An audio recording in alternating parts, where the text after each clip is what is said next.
Hi friends, अब आज हम बात करेंगे डॉक्यूमेंटेशन के बारे में। तो विदेश जाने के लिए सबसे इम्पोर्टेंट होता है कि आपके डॉक्यूमेंट्स प्रॉपर होने चाहिए।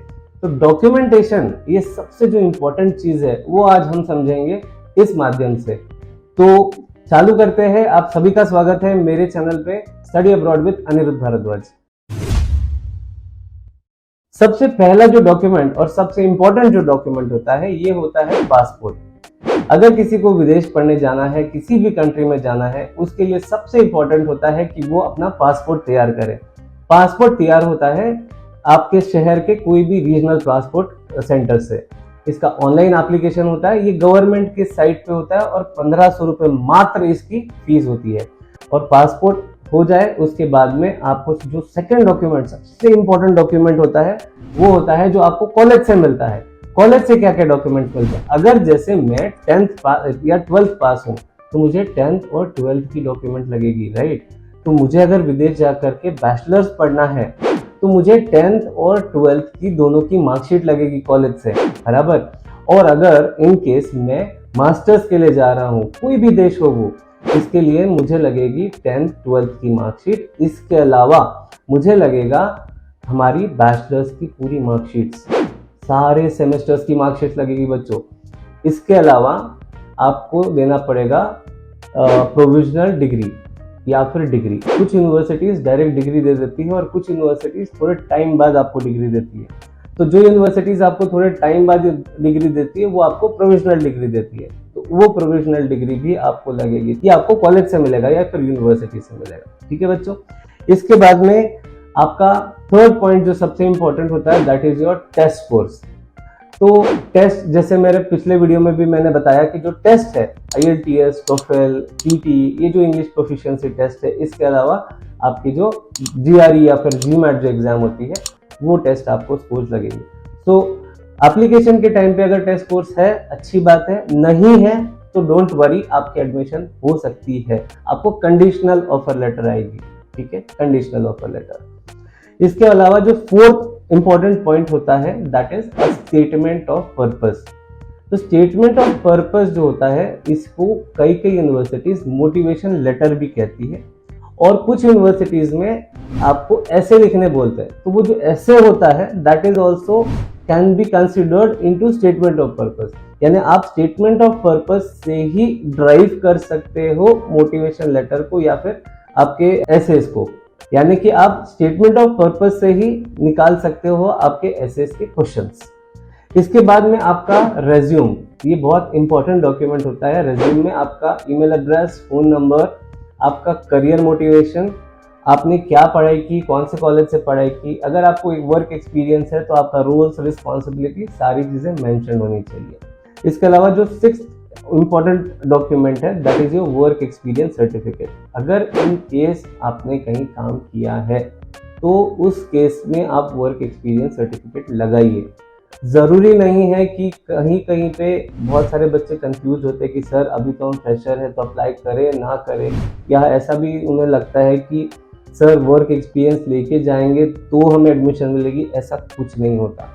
बट अगर आपके पास, आपने जैसे ग्रेजुएशन कर लिया और उसके बाद अगर आपकी गैप है तो बहुत ज़रूरी होता है कि आपको वर्क एक्सपीरियंस दिखाना है या वर्क एक्सपीरियंस होना चाहिए।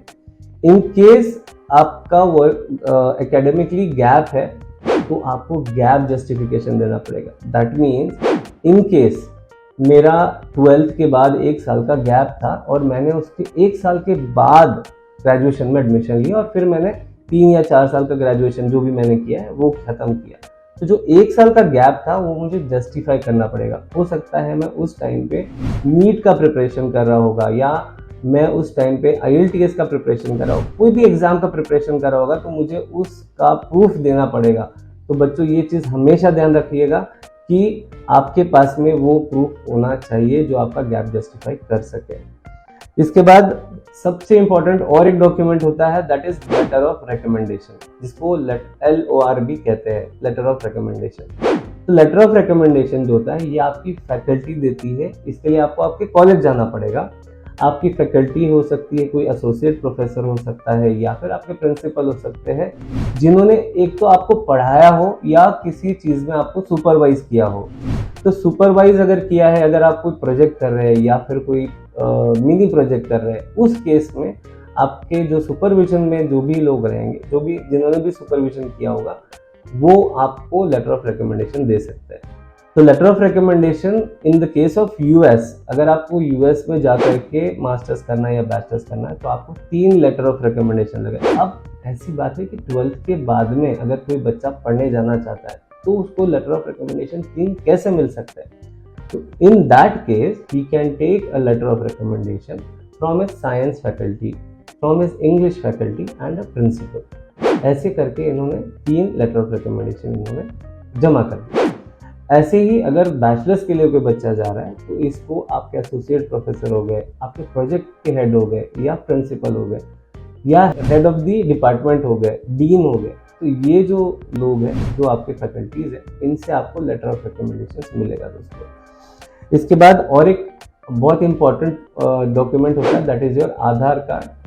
बहुत सारी कंट्रीज में आपको आधार कार्ड भी देना पड़ता है। बहुत सारे जगह पे जहाँ आप पासपोर्ट नहीं है, पासपोर्ट के लिए अप्लाई कर दिया है सर, तो अब क्या करें? तो अब आपको आधार कार्ड और पासपोर्ट का एक्नॉलेजमेंट, जो आपको एक्नॉलेजमेंट मिलेगा जब आप पासपोर्ट के लिए अप्लाई कर देंगे, ये 2 डॉक्यूमेंट के बेसिस पे भी एडमिशन होती है।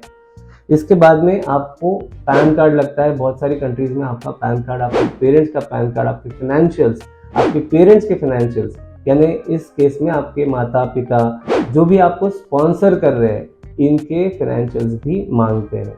तो फाइनेंशियल डॉक्यूमेंट्स के बाद में सबसे आखिरी जो पॉइंट बचता है, जो कि है फोटोग्राफ।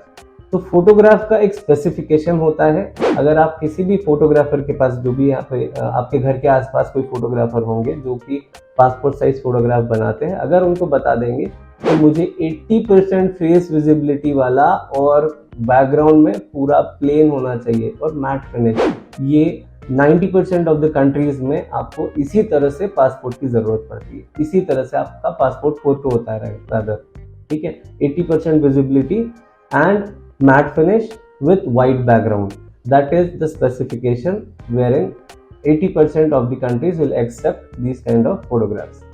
अगर आप चैनल पे नए हैं तो हमें लाइक करिए, सब्सक्राइब करिए। अगर आप सब्सक्राइब करेंगे तो हमारे इसी तरह के वीडियोस आने वाले दिनों में आपको देखने मिलेंगे। और शेयर करना ना भूलें। जो भी बच्चा जाना चाहता है, जो भी पेरेंट्स अपने बच्चों को भेजना चाहते हैं, उन तक ये वीडियो पहुंचना बहुत ज़रूरी है। Thank you so much and have a nice day.